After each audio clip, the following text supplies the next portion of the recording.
Certo. Bom, gente, é o seguinte, hein? Os dois ali estão conversando com advogados, estão captando as coisas que acontecem ali em São José dos Pinhais, ao vivo, e aí vão entendendo as provocações, as táticas de defesa, de acusação. Por exemplo, o advogado da família Brites também falou sobre a formação do corpo de jurados. Afinal de contas, foram mais mulheres ou homens?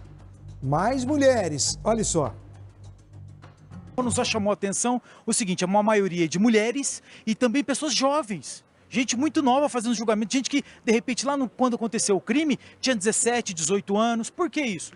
Não, é a sorte que define isso, né? Sorte ou escolha? Foram sorteados, né? E com algumas ali recusas, acabaram compondo um conselho de sentença que eu acho equilibrado. Porque tem pessoas de todas as idades ali. Mas isso é bom para a defesa do senhor? É bom para todos, é bom para a acusação e para a defesa. Porque você pega, assim, uma mentalidade bem atual, né, para coisas que aconteceram recentemente. E pessoas que não viram o noticiário na época. Não pensamos assim, porque as coisas hoje se perpetuam pela rede, né? A pessoa entra na rede e vê todas as coisas. Na verdade, né, discordando um pouquinho do advogado Elias Matarassade, sim, quando você tem pessoas mais jovens que não vivenciaram aquele calor da emoção que foi este crime 5 anos atrás, eles querem com isso o quê? A defesa? Que não haja contaminação, que os jurados não decidam com base nas informações, com aquele clamor que foi a morte, o assassinato do jogador Daniel. Porque esse fato é absolutamente incontroverso. Aliás, o Juninho Riqueza é réu, confesso. Nenhum momento posteriormente ele diz que não matou, ele diz que matou, mas matou pela honra das mulheres. Vocês lembram que ele usou esse termo? Não só pela honra da mulher dele, mas pela honra das mulheres. Eu quero voltar agora, quero conversar com William Bittar, que também está ali. Ô Bittar, você tem sentido nesse primeiro dia um ar de provocação, de deboche, ou o ar aí é sobretudo um ar de tensão? Paulo, essa última palavra sua é a que resume esse primeiro dia até aqui, tensão. Há 4 anos praticamente nós estivemos aqui nas audiências em que esses réus eles foram interrogados e deram ali suas versões, fora o Edson Brites que não quis falar nada naquela oportunidade. E nós lembramos muito bem que o Edson Brites veio para a sala de audiência mandando joinha, mandando tchau para a família, a Cristiane e a Lana sorridentes, todo mundo conversando. Dessa vez não. Até a chegada de cada um deles foi diferente aqui no Fórum de São José dos Pinhais. Nós ficamos numa lateral, que é a lateral por onde entram os réus presos. Neste caso, o Edson Brites e o Eduardo Henrique da Silva. O Eduardo Henrique da Silva, que está preso por tráfico de drogas em Foz do Iguaçu, veio transferido com a Polícia Penal para cá para o julgamento, e o Edson Brites, da Penitenciária Estadual de Piraquara, aqui também na região metropolitana, que veio para o Fórum.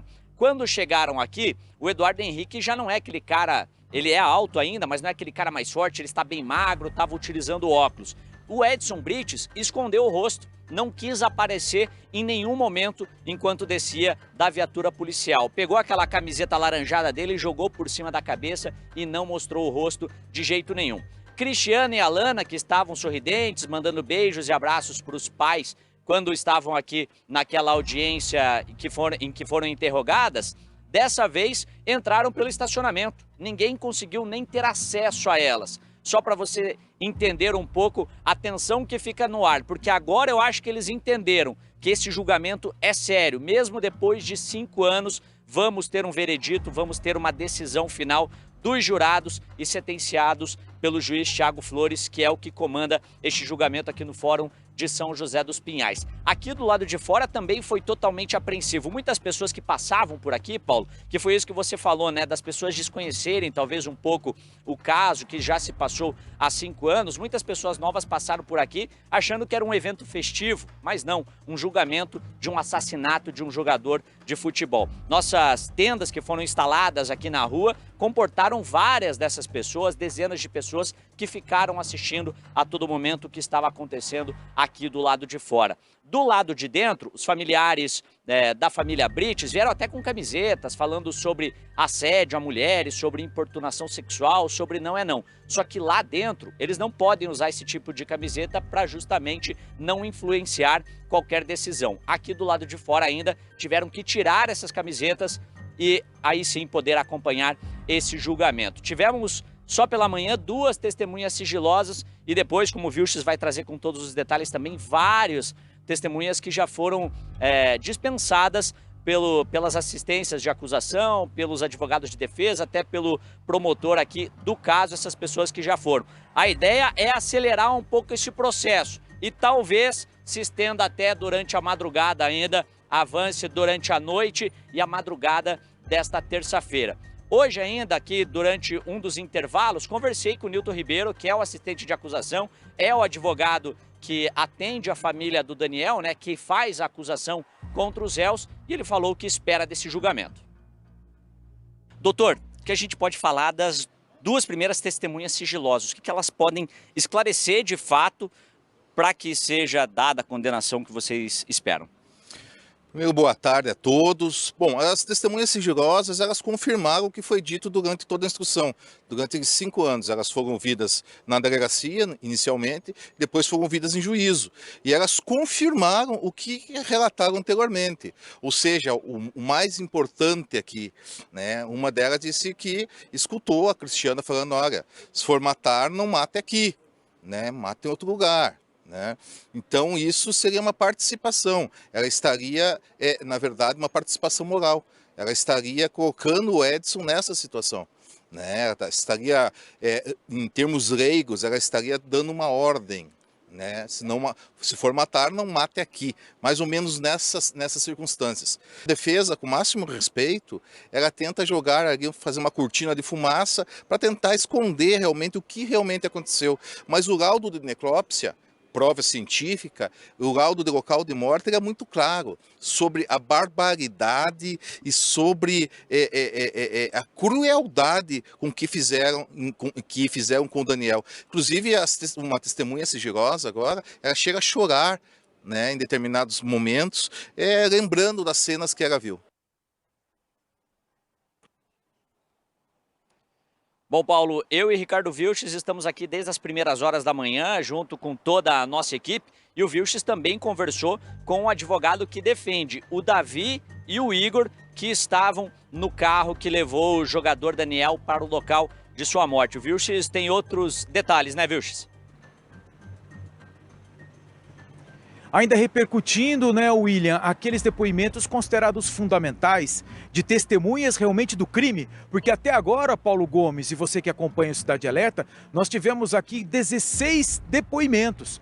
E muitos desses 16 depoimentos foram aqueles testemunhos abonatórios. Mas o que é testemunho abonatório? É, por exemplo, aquele professor lá da 4ª série do Paulo Gomes, que acabou dando um depoimento para ele falando que ele era um bom aluno, que nunca atrasou numa sala de aula. Aqueles depoimentos que não acrescentam absolutamente nada em termos de perícia, em termos de local de crimes, em termos também de ver o crime. A não ser, é claro, essas 2 testemunhas que estavam de forma sigilosas e prestaram depoimentos mais cedo. E por que sigilosas? Porque elas tinham medo de aparecer, tanto na época da investigação policial, no processo e agora no júri. Por isso que quando elas prestaram depoimentos, apenas os advogados e os jurados estavam lá dentro. E essas testemunhas sigilosas colocaram responsabilidade de Cristiana Brites e também nos outros 3 réus que acompanharam o Juninho Riqueza lá na zona rural de São José dos Pinhais. O advogado Rodrigo Falques fala sobre isso, vamos acompanhar. O advogado de defesa, Dr. Falques, tanto do Igor King como também do David, 2 dos 3 rapazes que, de acordo com a denúncia, está no processo, acompanharam o Juninho Riqueza lá para a zona rural, para onde efetivamente aconteceu a morte do jogador Daniel. Bom, o outro lado, o assistente de acusação, o Dr. Nilton Ribeiro, acabou de falar, dizendo que as provas contra os clientes do senhor são contundentes, já que não há sinais de arrasto, já que não há marcas de sangue entre o carro e até onde o local foi encontrado, dando a entender o quê? De que, de fato, o jogador Daniel, ele foi acudido, levado por mais de uma pessoa, não só o Juninho, inclusive com os clientes do senhor. Como é que o senhor pretende desfazer esses dados técnicos da perícia? É essa a prova que ele tem contra os meus clientes, então? É o que foi dito. Oh, então estamos isso com a bem. perícia. vocês vão acompanhar o julgamento, provavelmente a sustentação. Por que estamos bem? Estamos bem porque isso daí não tem qualquer conexão com a realidade. Aliás, as provas são bem contrárias a isso. Então a gente Como é que o senhor interpreta as provas, então?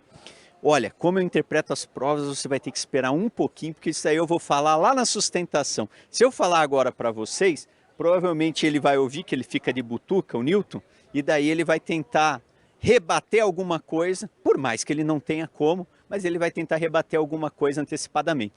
Então, exatamente o que vai ser falado, as nossas provas, isso daí vocês vão ter que esperar um pouquinho para a sustentação. 7 jurados é bom para o senhor? Os 7 jurados, vejam, eles representam a comunidade de São José dos Pinhais. E nós temos uma pluralidade. Nós temos 4, se não me engano, são 4 mulheres, 3 homens.